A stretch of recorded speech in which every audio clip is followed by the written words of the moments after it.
Il est important de faire la différence entre la position et la condition. Actuellement, j'occupe la position de pasteur. Alors, si je volais dans les offrandes, si j'étais vulgaire, si je maltraitais les gens, ma position ne changerait pas. Je serais encore pasteur pour un moment. Peut-être pas pour toujours. Mais ma position resterait celle de pasteur, mais ma condition, on pourrait franchement dire qu'elle n'était pas terrible. Ma condition serait mauvaise. Je reconnais que l'exemple n'est pas parfait parce que, oui, un jour ou l'autre, vous allez décider de me dire merci, mais non merci. Mais en tant qu'enfant de Dieu, c'est un peu la même chose. La position peut être bonne, la condition peut être mauvaise. Si je suis enfant de Dieu, c'est une position. J'ai le droit de réclamer. J'ai même le pouvoir d'être appelé enfant de Dieu. Mais il peut arriver que la condition dans laquelle je me trouve, avec le genre de vie que je vis, avec le genre de comportement que j'ai, puisse être pas terrible. Et c'est un peu ce que j'ai raconté la semaine passée, dans le premier épître aux Corinthiens. Paul, il reconnaissait leur position. Il a dit, la grâce de Dieu vous a été accordée. Voilà, c'était leur position. Il ne vous manque aucun don de la grâce. C'était encore leur position. Cette grâce fera en sorte que vous serez sans reproche le jour du Seigneur. Encore une fois, la position. Mais comme on a aussi pu décrire, c'est que leur condition, il y avait peut-être la copie était à revoir. Il y avait des choses qui n'allaient vraiment pas. Il y avait des problèmes et pas qu'un peu. Et puis au 10e verset, donc le verset qui suit le passage que j'ai parcouru la semaine passée, il entre dans le vif du sujet. Et c'est ce que je vais lire. 1 Corinthiens 1, les versets 10 à 17.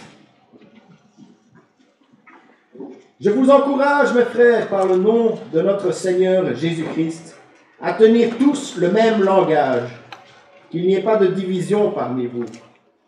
Soyez bien unis dans la même pensée et dans le même dessein, dans le même jugement. En effet, mes frères, les gens de Chloé m'ont appris qu'il y a des disputes parmi vous. J'entends par là que chacun vous dit, moi, j'appartiens à Paul, et moi à Apollos, et moi à Céphas, de Pierre, et moi au Christ. Le Christ est-il divisé? Est-ce Paul qui a été crucifié pour vous? Ou bien est-ce le nom de Paul pour qui vous avez reçu le baptême? Genre, grâce à Dieu de ce que je n'ai baptisé aucun de vous, excepté Crispos et Gaius. Ainsi, personne ne peut dire que vous avez reçu le baptême pour mon nom. Enfin oui, j'ai encore baptisé la maison de Stéphanas. Au reste, je ne sais pas si j'ai baptisé quelqu'un d'autre. Il est en train d'écrire un peu comme moi je fais les annonces. Je pense encore à ça, je pense encore à ça. Car le Christ ne m'a pas envoyé pour baptiser, mais pour annoncer la bonne nouvelle, non pas dans la sagesse du langage, afin que la croix du Christ ne soit pas vidée de son sens.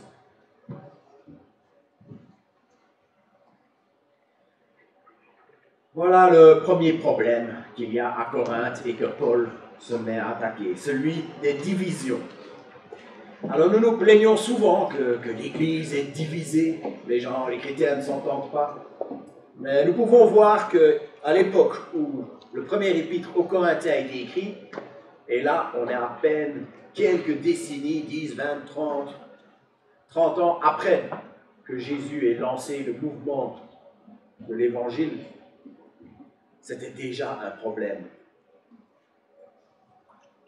Moi, j'ai vécu une grande division d'église à l'âge de 24 ans, quand un pasteur a claqué la porte.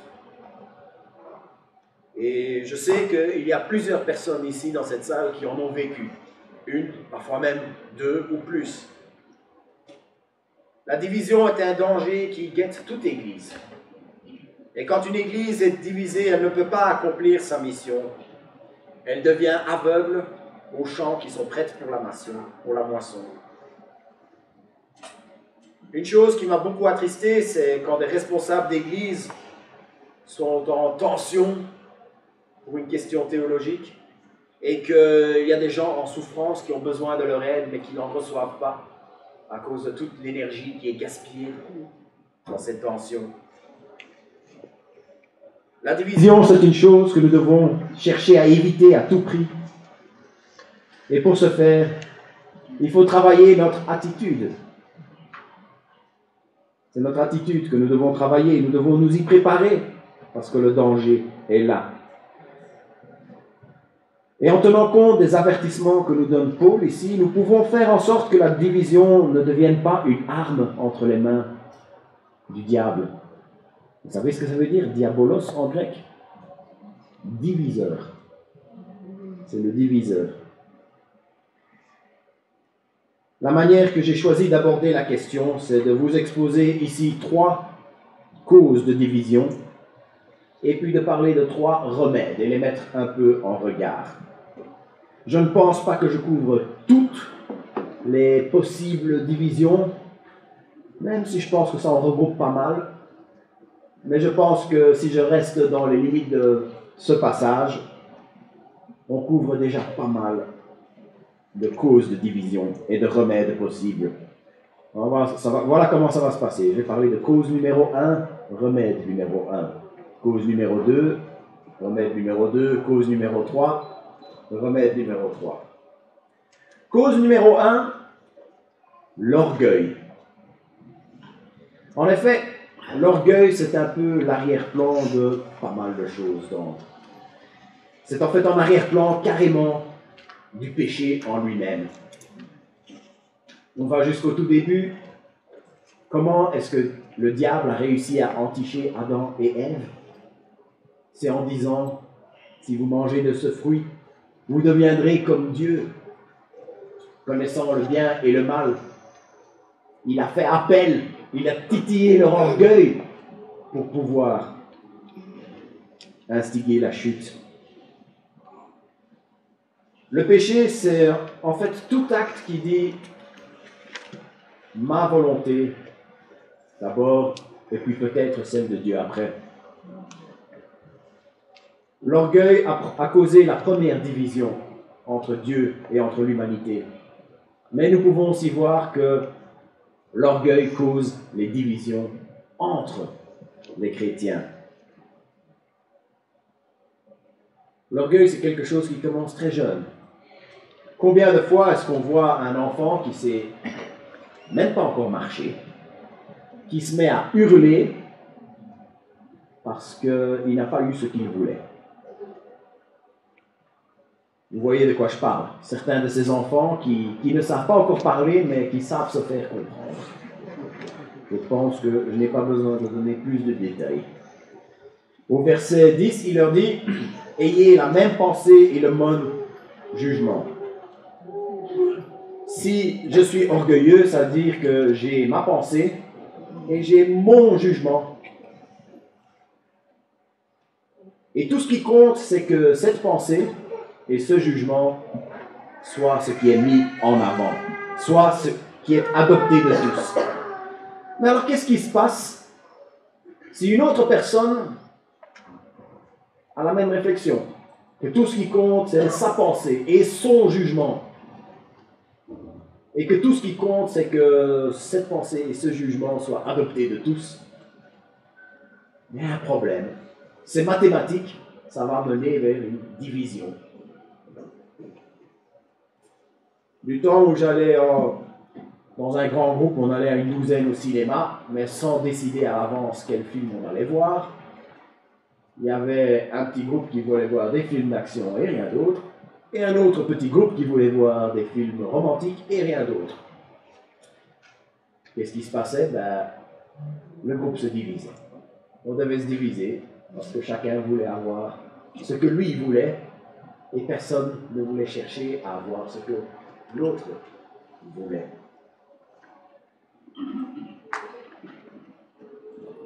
Quand on regarde un peu plus loin dans ce texte, on peut voir qu'il s'agit en fait de questions non essentielles. Je n'ai pas envie de dire futiles parce que ça peut mener à des incompréhensions, mais on est quand même ici sur des questions secondaires. Il nous demande d'avoir la même pensée, le même jugement. Je crois que c'est clair que quand on lit le passage dans son entièreté, que cette même pensée, ce même jugement, ça doit être pour nos essentiels. Nous avons nos points non négociables, des points sur lesquels nous devons être intransigeants. Et d'ailleurs, sur ces points-là, une division est peut-être nécessaire, si jamais on veut nous emmener sur ce chemin-là. Mais je ne pense pas que c'est le propos du texte ici. Nos non négociables sont pour le salut par la grâce, le sacrifice de Christ à la croix, l'autorité de la parole de Dieu, et tous les sujets de cet acabit-là. Mais à Corinthe, on se divisait pour des questions du genre qui est le meilleur prédicateur, la couleur du carrelage, l'utilisation de l'argent, manifestation du Saint-Esprit, la manière que va se dérouler la fin du monde, les chants qu'on doit chanter. Voilà des sujets sur lesquels c'est vraiment dommage de se diviser. Ce serait un vrai gaspillage de nous diviser pour ces questions-là. Cause de division numéro 1, l'orgueil. Remède à cette cause numéro 1, remède numéro 1, avoir un mode de pensée qui met Christ à la première place, le prochain à la deuxième place, et puis nous-mêmes à la troisième. Les deux plus grands commandements, aime le Seigneur ton Dieu de tout ton cœur, de toute ta force, de toute ton âme, de toute ta pensée. Ça parle de Dieu, ça ne parle pas de Martin, ça ne parle pas de moi. Aimer ton prochain comme toi-même. Encore une fois, il n'est pas question de s'occuper de moi-même. Il est question de s'occuper de mon prochain. Christ à la première place, le prochain à la deuxième, soi-même en dernier. Quand mon orgueil personnel me pousse à satisfaire mes propres envies avant tout, on risque d'aller vers la division. Mais si je renonce à moi-même et que j'accepte quelque chose qui m'arrange moins,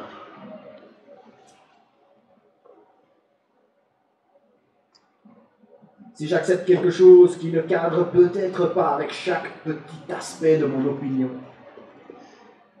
ou si j'accepte quelque chose qui me coûte, si je fais ce genre de choses, ce que je suis en train de faire, c'est d'ouvrir une voie vers l'unité. Quand on se trouve dans une situation qui nous déplaît, parfois il faut que je décide de laisser mon orgueil au vestiaire et pas le récupérer à la sortie. Si l'unité existe dans l'Église, c'est parce que des gens ont laissé leur orgueil au vestiaire. S'il y a eu des divisions dans des églises, parfois c'est parce que quelqu'un jouait avec les choses non négociables, oui. Mais souvent, c'est à cause de ces choses qu'on aurait peut-être mieux fait de juste accepter en laissant notre orgueil au vestiaire. Cause de division numéro 2. Suivre des personnalités plutôt que la parole de Dieu. À l'époque, on peut voir un peu ça, on peut vraiment voir, ça transparaît dans ce texte, que les prédicateurs, c'était les rockstars. Quand un sage entrait dans la ville, la chose normale, c'était un attroupement, les gens entraient, se mettaient à l'extérieur de la maison pour entendre une bribe de sagesse qui pourrait sortir. C'était comme ceux qui suivent les vedettes, les célébrités aujourd'hui. Et cette mentalité a trouvé un chemin jusque dans l'Église. Il y avait la clique de Paul. Ceux qui disent, ah, nous, on suit celui qui a fondé cette église. Il y avait la clique de Pierre. Alors, nous, lui, il était proche de Jésus. C'est lui que Jésus a envoyé en premier vers Corneille. Il était présent même à la transfiguration. Il y avait la clique Apollos. On ne sait pas grand-chose sur Apollos, mais on sait ceci. Acte 18, 24 dit que c'était un homme éloquent et versé dans les Écritures. Il y avait la clique d'Apollos qui disait, vous avez vu comment il parle bien, comment il fait vivre la parole, comment c'est dynamique avec lui. Avec Pierre et Paul. Et puis,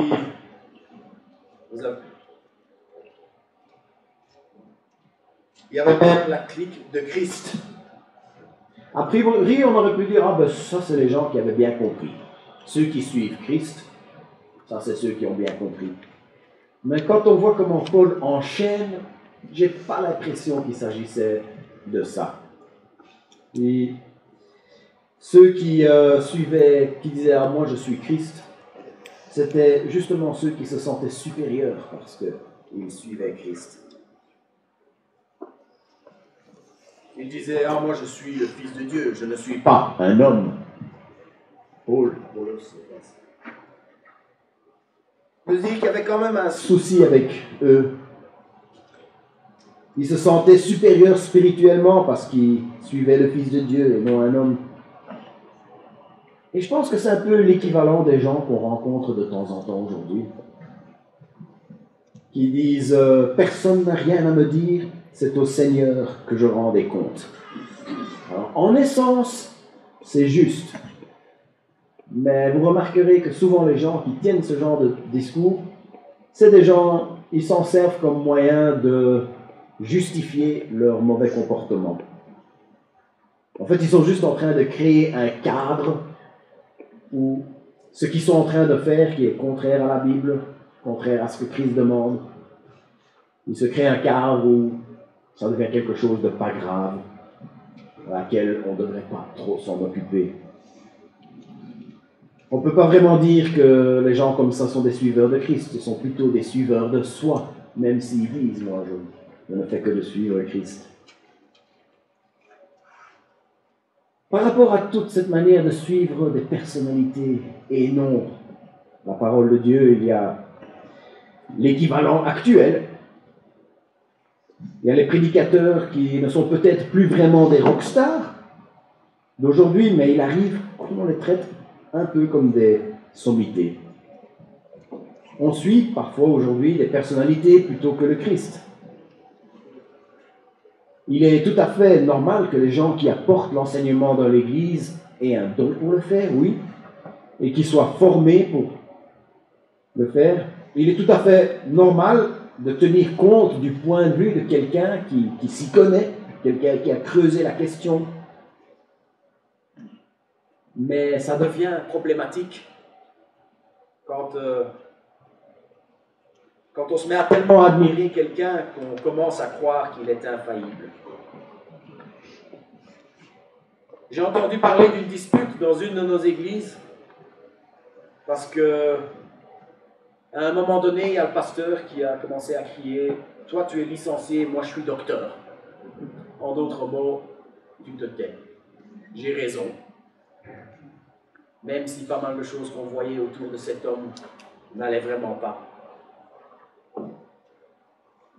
Problème numéro 2, suivre des personnalités plutôt que la parole de Dieu. Remède numéro 2, laisser la parole de Dieu être notre seul arbitre. Mon devoir en tant que pasteur, c'est de donner la direction en ce qui concerne l'enseignement de la parole. Et moi, je n'ai pas apporté quoi que ce soit de nouveau. J'espère que ce n'est pas ce que vous attendez de moi, de venir, que je puisse vous présenter quelque chose que 2000 ans d'histoire d'Église n'ont pas apporté à d'autres. Si c'est ce que vous attendez de moi, ben vous allez être déçus. Tout ce que j'ai le droit de dire est déjà là-dedans. Et vous avez même le droit de me remettre en question. Si je suis sur une mauvaise Si je suis sur une mauvaise voie, il est impératif que je laisse mon orgueil au vestiaire. Tout se recoupe. Il faut que je me repente et que je prenne la bonne voie pour éviter que nous nous mettions à nous diviser d'une manière qui déplaît à Dieu. Il faut garder cette attitude de soumission à la parole de Dieu. Chez nous, nous nous basons sur cette collection de 66 livres. Tout est là. Si nous découvrons que nous faisons quelque chose qui est contraire à cette parole de Dieu, il est impératif que nous changeons de cap. Et si nous faisons quelque chose, si nous ne faisons pas quelque chose que cette parole nous demande, bien il est impératif qu'on mette tout en œuvre pour commencer à le faire. Chacun d'entre vous, vous avez vos Bibles, vous avez la possibilité de les lire. Vous pouvez me tenir à l'œil. Moi, je vous suis redevable de vous enseigner que ce que la parole de Dieu a déjà apporté. Dans un itinéraire, si on a pris un mauvais tournant, si on continue à aller tout droit, qu'est-ce qu'on fait? On s'éloigne de la bonne voie. Et c'est malheureux quand on voit quelqu'un qui a pris un mauvais tournant, mais qui persiste d'aller tout droit et qui s'éloigne. Si on veut retrouver la bonne voie, il faut faire demi-tour et retrouver la bonne voie, retrouver ce que la parole nous demande, retrouver de plus en plus la volonté de Dieu. La bonne voie, la voilà, dans ce livre qui nous a été laissé, inspiré par le Saint-Esprit, protégé à travers les siècles et disponible pour nous aujourd'hui. Cause de division numéro 3. Donner trop d'importance à quelque chose de secondaire. Dans ce passage, on voit que les Corinthiens accordaient trop d'importance à la personne qui les avait baptisés. Paul est un exemple pour les pasteurs d'aujourd'hui, en fait, quand on voit. Puisque il y avait des gens qui étaient en train d'admirer Paul. Et Paul était en train de faire marche arrière. Non, non, non. C'est bien gentil de m'admirer, c'est bien gentil de me donner de l'importance, mais ce n'est pas ce que Dieu veut et je n'ai pas le droit de le faire.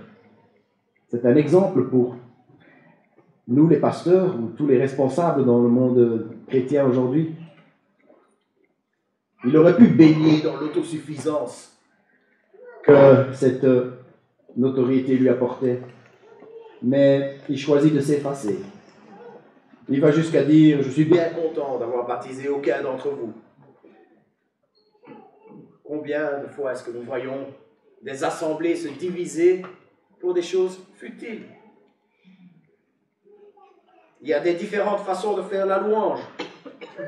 Il y a une façon que moi j'aime bien faire la louange, mais ce n'est pas la meilleure façon de le faire.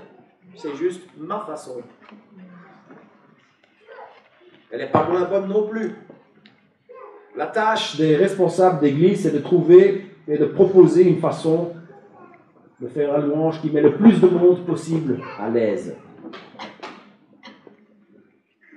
Et si je ne le suis pas, ben, peut-être que la chose à faire, c'est laisser mon orgueil au vestiaire.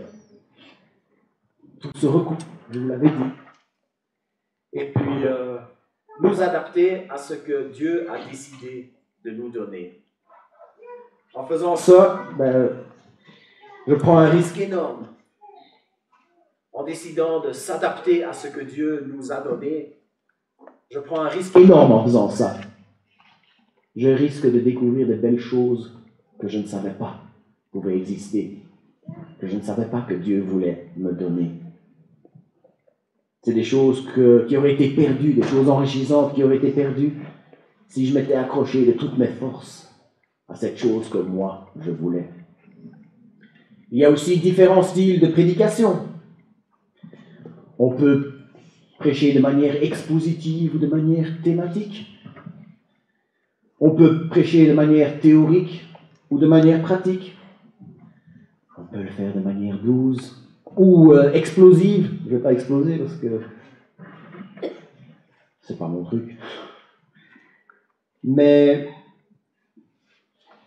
pourquoi devoir en choisir un seul et refuser tous les autres? C'est comme ça qu'on arrive à des divisions. Quelqu'un qui veut absolument que l'enseignement se fasse d'une certaine manière et n'en accepte aucune autre. Il y a des différents styles de leadership. On parle de congrégationaliste, de presbytérien, d'épiscopalien. Moi, j'ai ma petite idée sur laquelle de ces trois est la plus biblique. Mais ce serait vraiment triste si l'Église se mettait à se diviser à cause de ce point de vue-là. Moi, j'ai connu quelqu'un qui a quitté son Église parce qu'on ne lui avait pas donné la possibilité de voter pour le pasteur en secret. Non, c'était pour un des diacres. J'ai connu quelqu'un qui a quitté son Église parce qu'il avait vu qu'on permettait aux femmes de distribuer la Sainte Seine.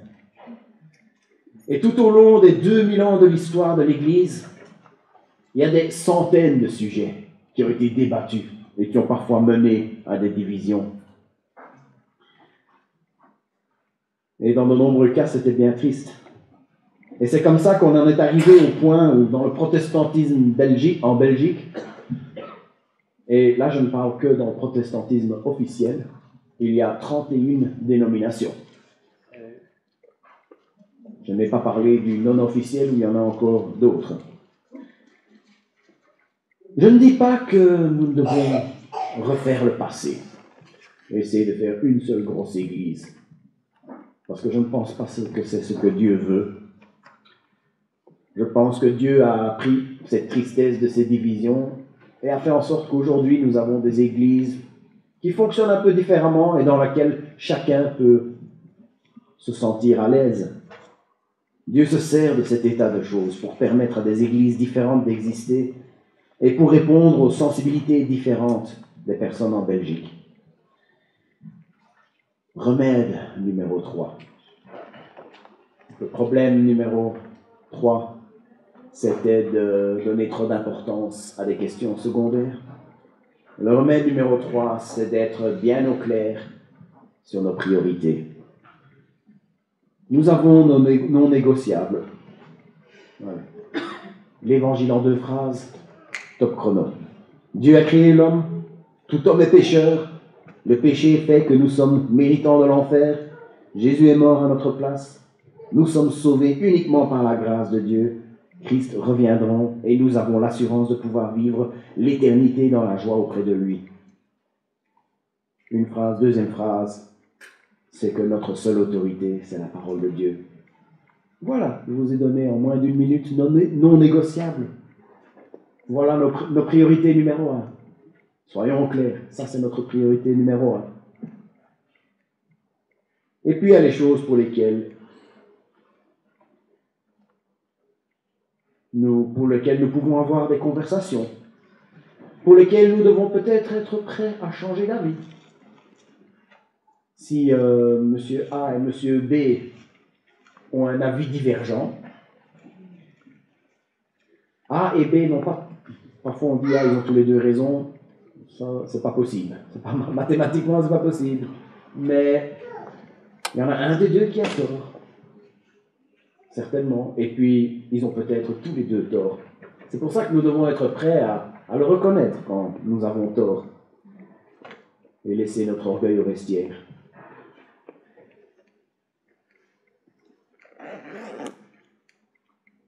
Être ferme dans nos convictions. Nous devons nous rendre compte que nous sommes peut-être dans l'erreur. Nous devons parfois être fermes dans nos convictions. Et peut-être qu'un jour, on va devoir dire à quelqu'un, d'accord, on n'est pas d'accord. Et après se mettre côte à côte pour adorer le Seigneur, pour chercher sa face, pour annoncer son évangile. Soyons bien au clair sur nos priorités. Et s'il y a des choses qui ne sont pas des priorités, ne nous divisons pas. à cause de cela. Ayons l'humilité de dire, c'est pas grave. Et puis cherchons des moyens de mettre notre énergie dans des choses qui sont des vraies priorités. Cause de division numéro 1, l'orgueil. Remède numéro 1, avoir un mode de pensée qui met Christ à la première place, le prochain à la deuxième, et soi-même en dernier. Cause de division numéro 2, suivre des personnalités plutôt que la parole de Dieu. Remède numéro 2, laisser la parole de Dieu être notre seul arbitre. Cause de division numéro 3, donner trop d'importance à quelque chose de secondaire. Remède numéro 3, être bien au clair sur nos priorités. Et j'aimerais conclure de la même manière que Paul conclut. Il conclut au verset 13 et au verset 17. Verset 13, le Christ est-il divisé? Est-ce Paul qui a été crucifié pour vous? Ou est-ce pour le nom de Paul que vous avez reçu le baptême? Et le verset 17, car le Christ ne m'a pas envoyé pour baptiser, mais pour annoncer la bonne nouvelle, non pas dans la sagesse du langage, afin que la foi du Christ ne soit pas vidée de son sens. Là, il est en train de commencer à introduire ce de quoi on va parler la semaine prochaine. Avoir des divisions entre nous devrait nous attrister au plus haut point. Parce que si jamais on se divise, je ne dis pas qu'il y a des grandes divisions pour le moment, mais si on voit comment fonctionnent les églises, ça risque d'arriver un jour. Nous devons être prêts. Mais si jamais nous nous divisons, ce que nous sommes en train de faire, c'est de créer une fausse image. Cette fausse image que Christ est divisé. Si nous sommes sauvés, si moi je suis sauvé, c'est parce que je suis uni au Christ. Si chacun d'entre nous, nous sommes sauvés, c'est parce que nous sommes unis au Christ. Et puisque nous sommes tous unis au Christ, nous sommes unis les uns aux autres. Un lien éternel se crée. Et c'est un lien qui, en fait, est bien plus fort que les liens de sang, bien plus fort que, par exemple, les liens qu'il y a entre les frères d'armes. Et puis, n'oublions pas que c'est Christ qui a été crucifié pour nous. Et que cela nous fasse réfléchir à 2 fois avant de commencer à avoir une admiration malsaine pour un prédicateur ou un pasteur ou un podcasteur. Parce que c'est au nom de Jésus, c'est au nom du Père, du Fils, du Saint-Esprit que nous sommes baptisés. C'est en son nom que notre rançon a été payée. Et puis Paul ne donne pas de place particulière à la sagesse du langage. C'est comme ça qu'il a conclu cette section. Alors, pourquoi devrions-nous le faire? Nous ne le faisons pas non plus. Romains 1,16 dit « Je n'ai point honte de l'Évangile. C'est une puissance de Dieu pour le salut de quiconque croit. » Les choses pour lesquelles nous éprouvons de l'orgueil, ce ne sont pas des puissances pour le salut. Les personnalités que nous risquerions un jour de vouloir suivre, ces personnalités ne sont pas une puissance pour le salut. Les débats secondaires sur des points théologiques que parfois on a du mal à comprendre, ces choses-là ne sont pas une puissance pour le salut. Et pour utiliser les mots de Paul, oublier cette vérité, c'est en fait faire en sorte que la croix soit vidée de son sens. Et si on fait ça, nous ne pouvons pas accomplir notre mission. Nous serions aveugles aux champs qui sont prêts pour la moisson. Laissons nos orgueils au vestiaire et ne les récupérons pas à la sortie. Suivons Christ plutôt que des personnalités. Et mettons notre première priorité sur la seule chose qui la mérite vraiment. Je n'ai point honte de l'Évangile parce que c'est une puissance de Dieu pour le salut. Amen. Nous allons prier et après nous allons chanter un chant où nous voulons mettre la personne au centre qui doit être au centre, Jésus-Christ.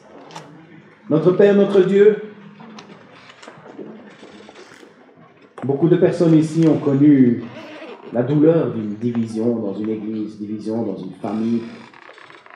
Mais Seigneur, nous voulons prendre à cœur ce conseil que Paul prend, que Paul nous donne, celui d'avoir une même pensée, d'avoir un même jugement, et puis de pouvoir laisser notre orgueil au vestiaire, de pouvoir accepter des choses juste parce que c'est toi qui nous les as données. Seigneur, nous voulons te suivre toi et aucun autre. Donne-nous la sagesse et le discernement de pouvoir comprendre ce que tu veux, comprendre ce qui est important pour toi et que ces choses deviennent importantes pour nous. Seigneur notre Dieu, nous voulons te louer et t'adorer pour cette croix. Et Seigneur, ne permets pas à cette Église de faire quoi que ce soit pour vider la croix de son sens. Nous voulons maintenir haut et fort et ne pas avoir honte de ton évangile. Nous voulons mettre notre énergie dans des choses qui sont une puissance venue de toi pour le salut. Au nom de Jésus. Amen. Jésus.